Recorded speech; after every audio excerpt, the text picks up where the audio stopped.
Muy buenas y bienvenidos al Barco Liberal, soy Mauro Salazar y en este vídeo os quiero comentar que Bukele, el presidente de El Salvador, en una conferencia recientemente ha amenazado a los comerciantes de meterlos presos si para mañana no bajaban los precios. ¿Por qué se está diciendo que Bukele quiere controlar precios y sobre todo qué significa controlar los precios y qué sucede si un gobierno decide poner control de precios? Pues vamos a explicarlo.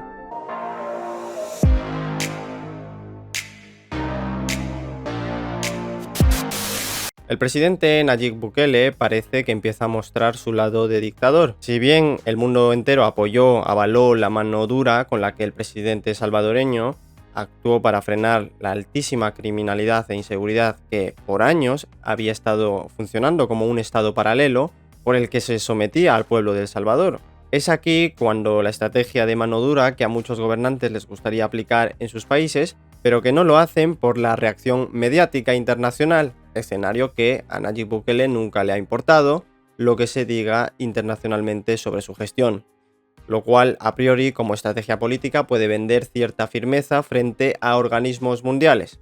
Sin embargo, poco o nada se sabía de las intenciones de sus propuestas políticas que iba a aplicar en el futuro.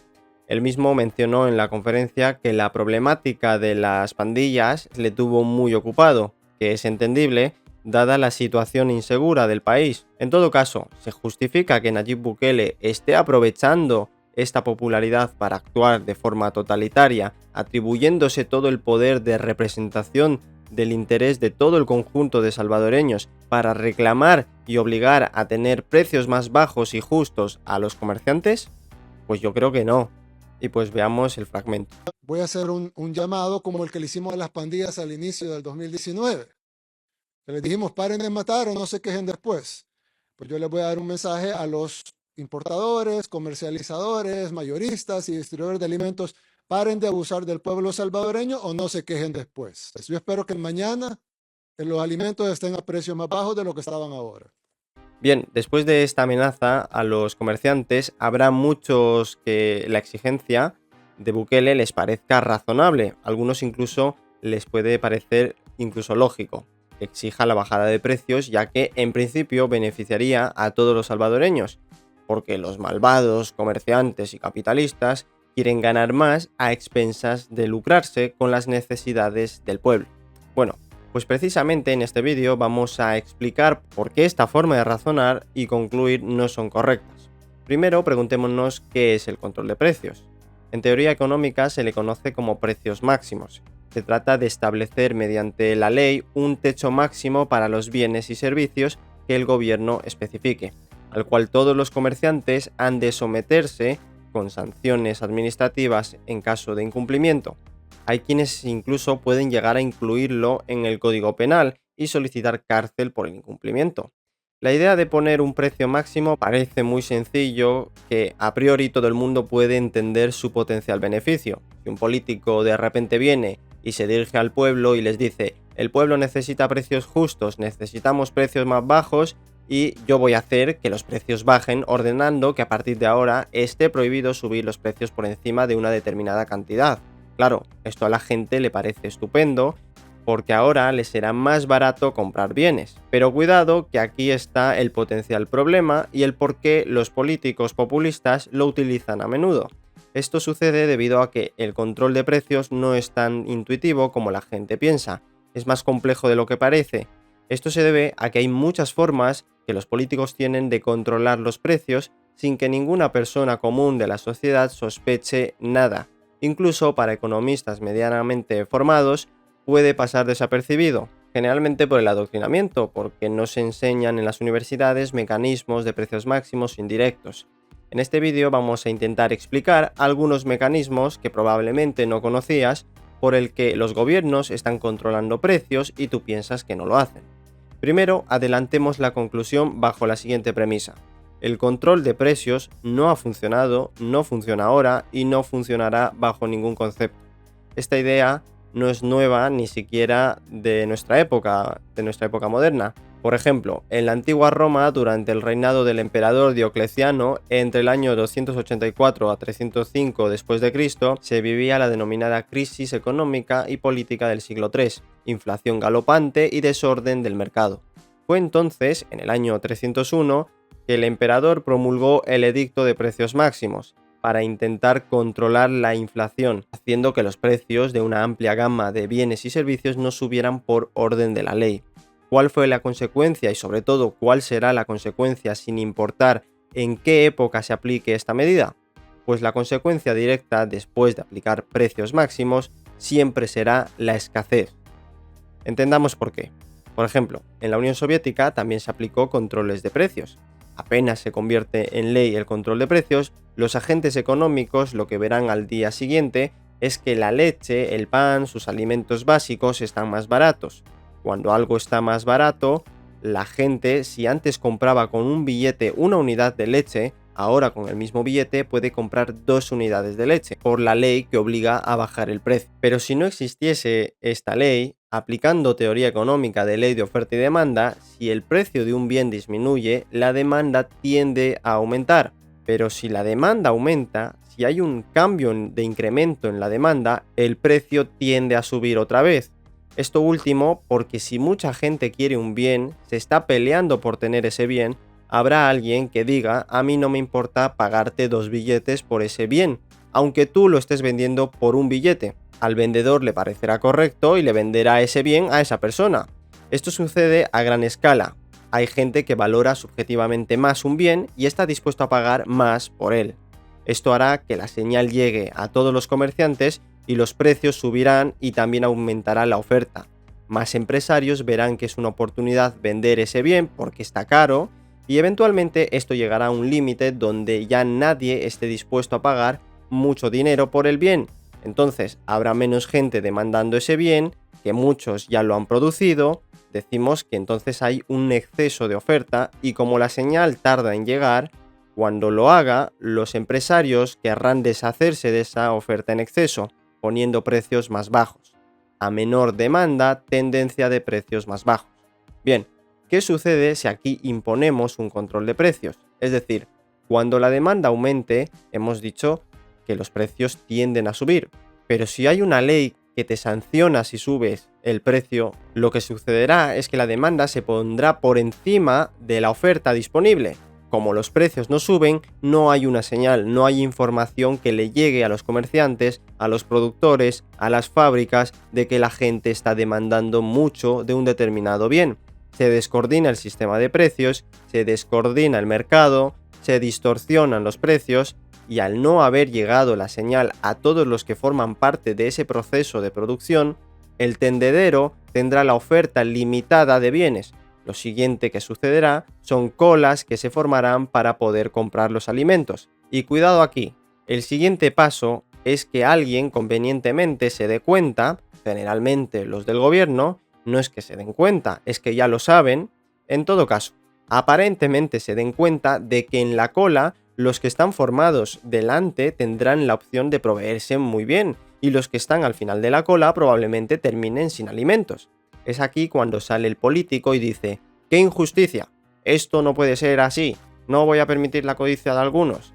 Pues la siguiente medida será cartillas de racionamiento. En las colas, los primeros no podrán comprar más de lo que indique su cartilla, repartiendo forzadamente entre todos los productos. Algunos dirán: pues parece bien que se reparta entre todos por igual, pero es que esto no funciona en el medio-largo plazo.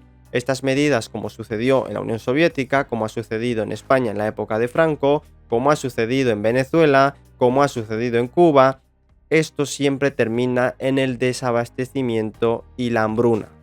Porque se cae el sistema de precios, la débil señal que llegan a los productores, como la ley impide la transmisión espontánea de la información, eventualmente esta información termina no llegando a quien tiene que llegar. La consecuencia es que se termine no produciendo y toque cerrar para dedicarse a otra actividad o directamente, como en la Unión Soviética, escapar fuera. Digo escapar porque la Unión Soviética prohibió la salida del país a todos los ciudadanos. Esto porque para el comunismo soviético las personas eran vistas, consideradas de forma utilitarista. Es decir, si se te escapa una persona, lo que se te está escapando es fuerza de trabajo. Bien, entendido por qué no funcionan los precios máximos, veamos qué otras formas el gobierno puede controlar los precios. Empecemos con las subvenciones a los bienes o servicios. Las subvenciones se tratan simplemente de pagar una parte de dinero para que un determinado producto cueste menos. Por ejemplo, si yo estoy en el gobierno y quiero que el pueblo vea que mi gobierno está yendo genial, porque quiero que piensen que todo les cuesta más barato, lo que puedo hacer es pagar con el dinero de los impuestos y si no lo tengo, pues con deuda pagar una parte de lo que cuesta, por ejemplo, la leche. Así los ciudadanos tendrán la percepción de que la leche está muy barata. Entonces dan las gracias al gobierno y lo celebran. Evidentemente los gobiernos tienen que rendir cuentas ante el pueblo. Entonces, ¿cómo justifica un político esto? Pues simplemente diciendo que hay que apoyar nuestras empresas nacionales y que para ello mi gobierno va a destinar una ayuda, subvención, para que las empresas de nuestro país sean más competitivas, sean más productivas y, por ejemplo, vendan más al extranjero. ¿Se entiende por qué la gente no se da cuenta? Notemos aquí algo que tampoco muchos se dan cuenta. Cuando una empresa nacional con subvenciones puede vender más barato, recordemos que las subvenciones lo pagan todo el pueblo con sus impuestos o con deuda que también se paga con impuestos. Entonces, cuando estas empresas subvencionadas venden de forma más competitiva en el mercado extranjero, notemos que el conjunto del pueblo está pagando una parte del precio para que los extranjeros les salga más barato. Es decir, los ciudadanos le hacen un favor a los extranjeros con precios artificiales y le pagan un porcentaje para que así les cueste menos. Esto es lo que no se ve tan intuitivamente cuando los políticos hablan de que hay que apoyar a las empresas nacionales. Ahora bien, preguntémonos lo siguiente. ¿Qué sucede si quiero aumentar aún más mi popularidad como político y así poder quedarme más tiempo en el poder? ¿Qué puedo hacer? Pues podría subvencionar la parte de energía. ¿Pero por qué? Por la simple razón de que todo lo que se produce ha necesitado y necesitará energía. Aquí hay varios mecanismos. Puedes hacerte con el control de las empresas de energía del país, nacionalizaciones. Puedes tener el monopolio total de la distribución de energía eléctrica con empresas únicamente públicas para que esté bajo tu control, como el caso de Bolivia. O puedes subvencionar la gasolina, el combustible, para que todos los productos tengan un descuento y parezca que sea más barato para los ciudadanos. Entonces los políticos se preguntan, ¿y si puedo hacer alguno de estos mecanismos sin problemas, por qué no hacerlo todos a la vez? Bueno, pues es lo que el Estado boliviano ha hecho durante más de 15 años, casi toda su historia. Porque no únicamente es el partido del MAS quien recurre a esto, lo hacen todos los políticos, porque no nos olvidemos que a los políticos no les importa si te va bien o te va mal, lo que les importa es no perder el puesto. Otra forma más compleja que hay de controlar los precios, y aquí sí el grosso de la población es tremendamente ignorante en este sector, y muchos economistas, pese a saberlo, no ven más allá o no quieren ver más allá por la arrogancia. Se trata del sistema financiero de un país. Hay herramientas en teoría financiera y en teoría monetaria por el que se interviene en la economía en los precios. Uno de estos es el control de tipos de interés.